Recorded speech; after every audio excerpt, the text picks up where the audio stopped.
बिल्कुल, इस वक़्त कौमी असम्बली के बाहर सामने पाकिस्तान तहरीक-इंसाफ की जानिब से भूख हड़ताली कैंप का 8वां रोज़ इस वक़्त जारी है। पाकिस्तान तहरीक-इंसाफ के रहनुमा आज कौमी असम्बली इजलास के बाहर भूख हड़ताल कैंप में पहुँच चुके हैं। इस वक़्त कैंप में जो शाहिद खटक साहब मौजूद है, इसके अलावा एक सेनेटर, इसके अलावा नादिया खटक साहिबा और इसके अलावा सनम जावेद जो हाल ही में रिहा हुई है जेल से, वो इस वक्त भूख हड़ताली कैंप में मौजूद है। बाकी कारकुनान भी इस वक्त भूख हड़ताल जो हड़ताली कैंप जो है उसके इर्द गिर्द मौजूद है। ये आप देख सकते हैं, ये लाइव मुनाजिर है इस वक्त पार्लियामेंट के बिल्कुल सामने। ये मेन मरकज़ी दरवाज़ा है, इसके सामने कारकुनान और कौमी एक एमएनए और इसके साथ साथ एक सेनेटर और बाकी कारकुनान इस वक्त मौजूद है। इसमें कुछ जो अभी नामजद करदा जो मखसूस नशिस्तों के लिए उम्मीदवारान है वो भी इस वक्त यहाँ पर मौजूद है।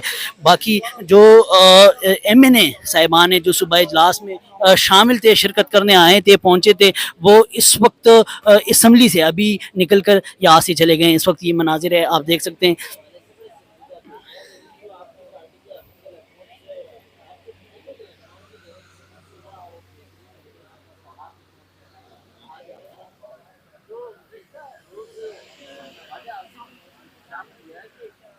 मेरे पास आए थे, हमारे पास पहुंची और कहा कि जून में पंजाब और दिसंबर में वफाकी हुकूमत आप ले लें।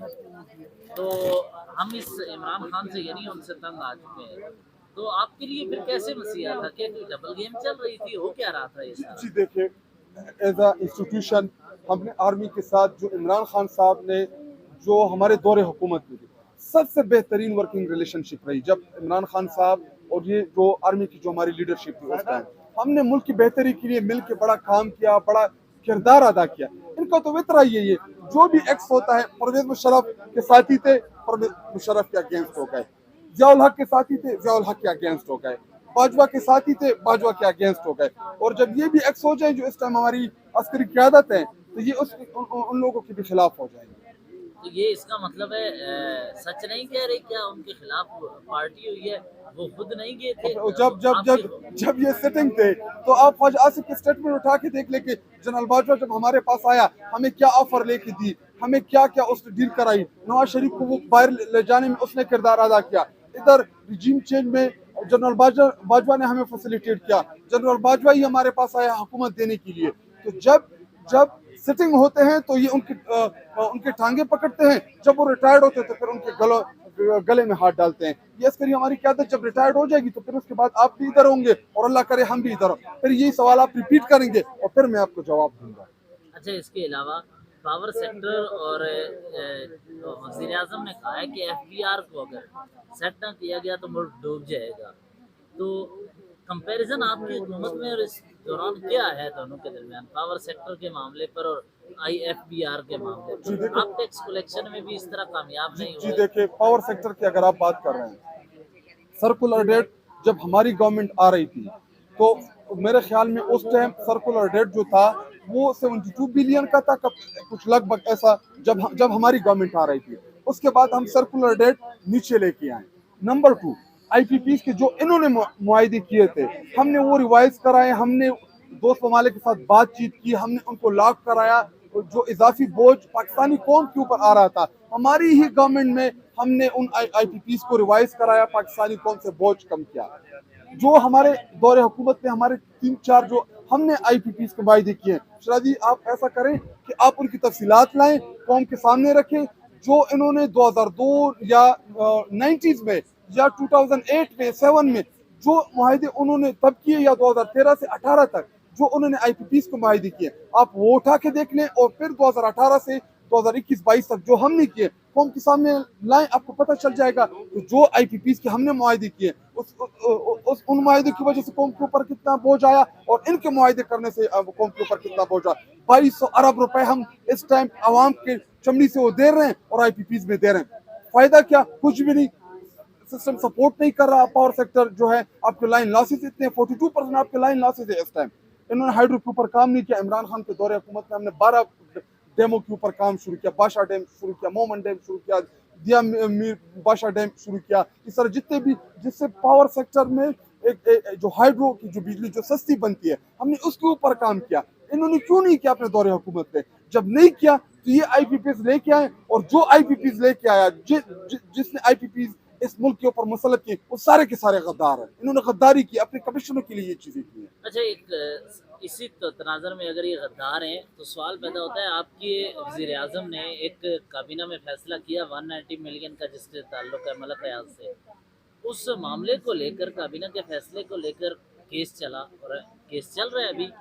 ऐसा क्यों नहीं हो सकता कि उस दौर में हुक्मरान जिन्होंने फैसले किए उनके खिलाफ भी एफआईआर हो, उनके खिलाफ भी केसेस चले। जब एक फैसले पर, हुकूमती फैसले पर एक साबित वज़ीर आज़म पे केस चल सकता है तो बाकी पे भी आप अदालत में क्यों नहीं ले जा रहे? मुझे ये बताएं, 190 बिलियन का आप जो जिस केस की बात कर रहे हैं, नुकसान क्या हुआ है उसमें? नहीं, अगर मेरा नुकसान क्या हुआ रेट है? ये आया फाइनेंशियली उसका कोई नुकसान हुआ मुल्क को? जी, हमने बाहर से पैसा लेके आए, सुप्रीम कोर्ट के अकाउंट में रखा। मैं उस दिन हेयरिंग सुन रहा था, मैं इस्लामाबाद एयरपोर्ट में मौजूद था। सरकारी वकील एडवोकेट जनरल ने इस बात को एडमिट किया कि जी जो इंटरेस्ट आ रहा है, पैसे जो हैं वो ज्यादा हो गए। मेरा नुकसान क्या हुआ है इसमें? सवाल के तनाजर ये है कि एक काबीना के फैसले पे केस चल सकता है, दूसरी तरफ तो अवाम को नुकसान हुआ है तो उस पे केस क्यों नहीं किया जा सकता? आप क्यों नहीं? जी देखिए, जो एग्रीमेंट्स हुए हैं उसमें ज्यादा हमारे दोस्त ममालिक हैं जिनके साथ हमारे बड़े अच्छे ताल्लुकात हैं। जब आप खुद चल के जाते हैं उनके पास कि जी इस या आरएलएनजी के जितने आपने मुआहदे किए हैं, या जितने भी टर्मिनल आप इस टाइम लगाए हो, पावर सेक्टर में हो या आपके पेट्रोलियम या उस सेक्टर में हो, तो हम खुद गए उन लोगों के पास कि जी आए, हम आपसे आरएलएनजी या इस रेट पे खरीदेंगे। हमने उसको लॉक कराया। जी देखिए, हमने दुनिया के साथ भी ताल्लुकात खराब करने, तो ये बड़ा टेक्निकल है। हमने हालांकि किया, बड़े तरीके से किया। इमरान खान साहब ने कतर के साथ निगोशिएट किया, जितने हमारे इस्लामिक ममालिक थे, हमारे दोस्त ममालिक, हमने बड़े तरीके के साथ उनके साथ निगोशिएट किया। लेकिन जब ये कर रहे थे तो उनको नहीं था पता कि अगले 10, 15, 20 साल बाद इसका क्या इम्पैक्ट आएगा। तो सर सिर्फ फिर एक तरफा तो ना सोचा जाए, आपकी हुकूमत थी, वो बाबर आए, अब्दुल रज़ाक दाऊद आए, इसके अलावा ये अमाद अजहर ने आईपीपीज के मामले में एंग्रो जो असद उमर था उसका हिस्सेदार, उसको हिस्सा देने के लिए आपने एंग्रो में खराबी की। उसको हमने लॉक किया। आप ये भी माने कि अहमद अजहर या आपके अपने जो नदीम बाबर थे, अब्दुल रज़ाक दाऊद थे, जिनकी अपनी आईपीपीज और धंधे थे, वो भी बिजली में कसूरवार हैं, उनके खिलाफ भी बोला जाए ना फिर? जी देखिए, मैंने आपको कहा कि आप तमाम तफसीलात निकाल लें कि उसका इम्पैक्ट क्या आएगा। शॉर्ट टर्म में उसका क्या इम्पैक्ट था, लॉन्ग टर्म में उसका क्या इम्पैक्ट था।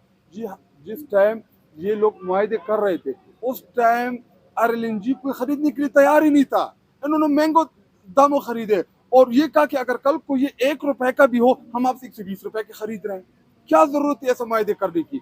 अगर हम पेपरा रूल्स में, मैं पेट्रोलियम कमेटी में था, इसके ऊपर मैंने बड़ा काम किया। हमने बड़ी कोशिश की, जब हमारी गवर्नमेंट इंशाल्लाह अभी भी मैं हूँ, इसके ऊपर हम काम करेंगे कि पाकिस्तान को तबाह किसने किया।